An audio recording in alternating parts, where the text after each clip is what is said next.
Hello everyone! Today I just wanted to do a quick video showing off some of the ships from Trek that are my favorites out of all the ships from the various series. Because there are so many designs out there that I really like, I really can't pick a firm favorite, in fact. This list is just a few of my favorite designs, and it's not in any particular order. I'm also making an effort to avoid the better-known ships, otherwise this video would be full of an Enterprise with a letter behind it, Voyager, Defiant, that sort of thing.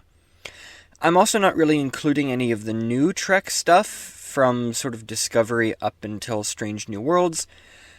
It's not because I don't particularly like the ships, I generally don't have a firm opinion, it's just that I don't think they're really new, or old enough rather, they're quite new for me to have a firm opinion of where they fit in, so I'm not including them. So, with that said, let's get on with the list. First up, and seen in Star Trek Enterprise, remember when that was the most controversial Trek show, the Intrepid seems to be a cheaper derivative of the NX class. In my headcanon, the Intrepid served initially as a test bed to see how various systems would perform in real-world conditions before being incorporated into the NX, as well as serving as a training ship for NX crews.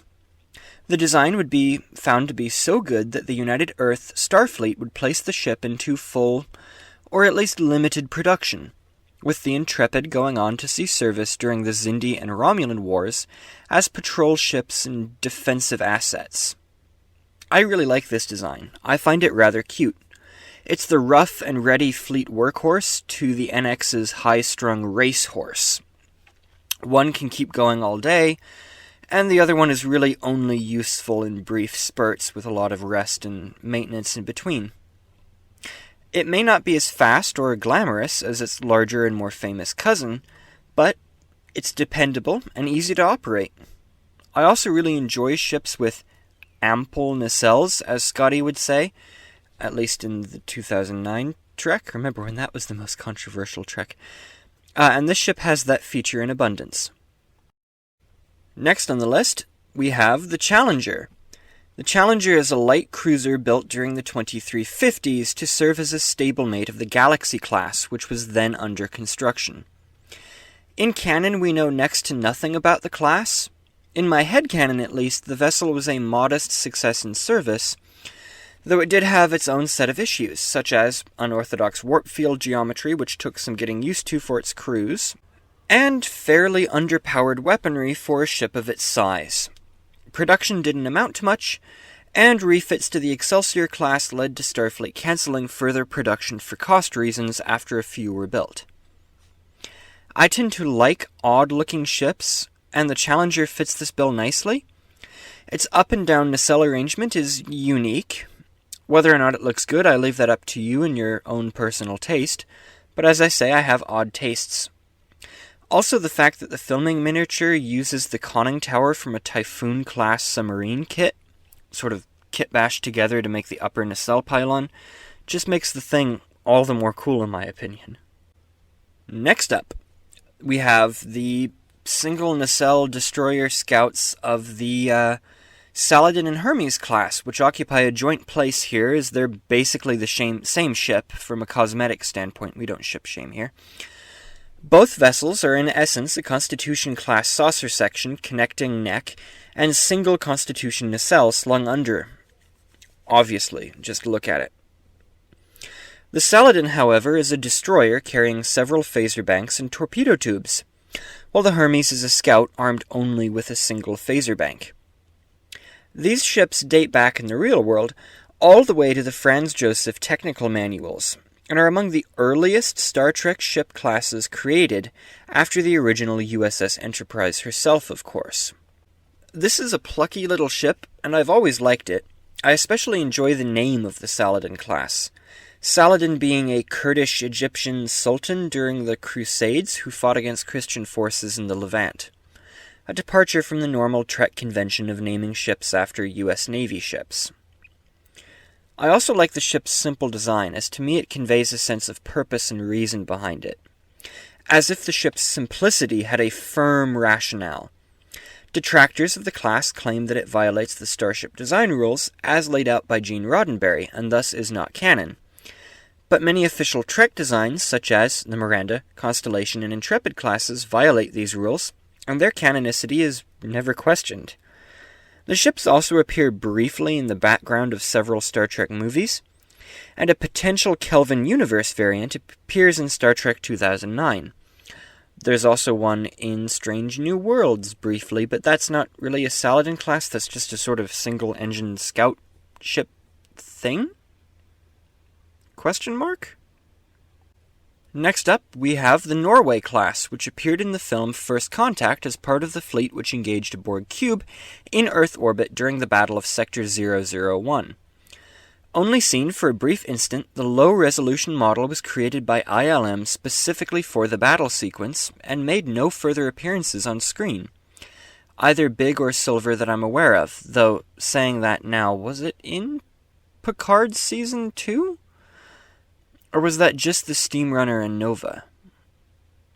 I'll check after this. Probably not make a note, but I'll check.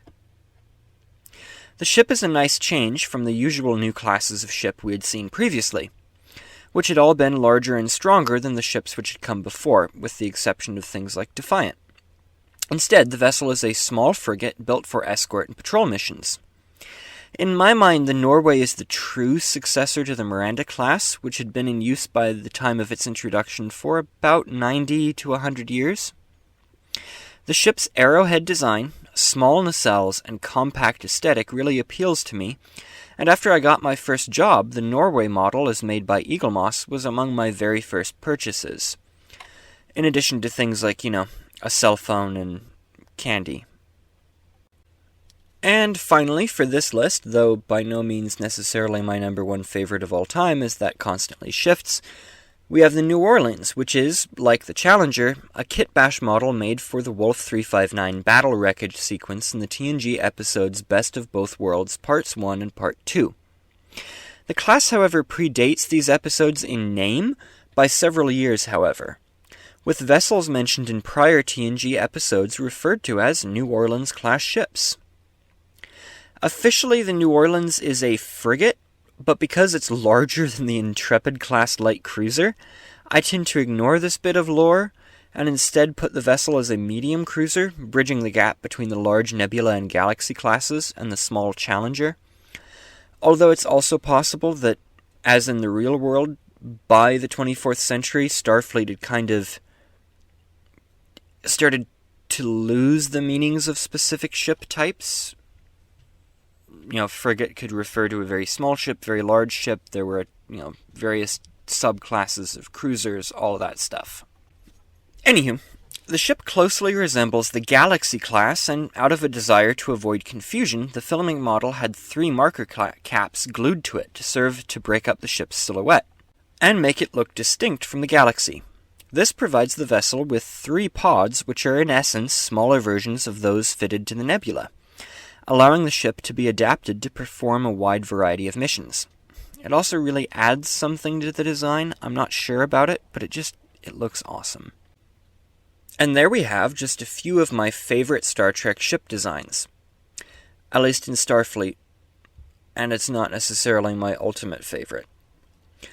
As you can tell, my tastes in ships are somewhat odd, and I don't like being nailed down. I prefer unique-looking ships, and I think my choices reflect that. Let me know what you think of my choices in the comments, and also be sure to tell me what your favorite Starfleet ship designs are. If you did like the video, then consider giving it a like, as that helps appease the god known as the YouTube algorithm, and increases the visibility of this channel. Also, consider subscribing to the channel for further videos like this, as I think YouTube will still suggest videos you're subscribed to in the subscription feed? I think. I never can tell. They constantly change this stuff.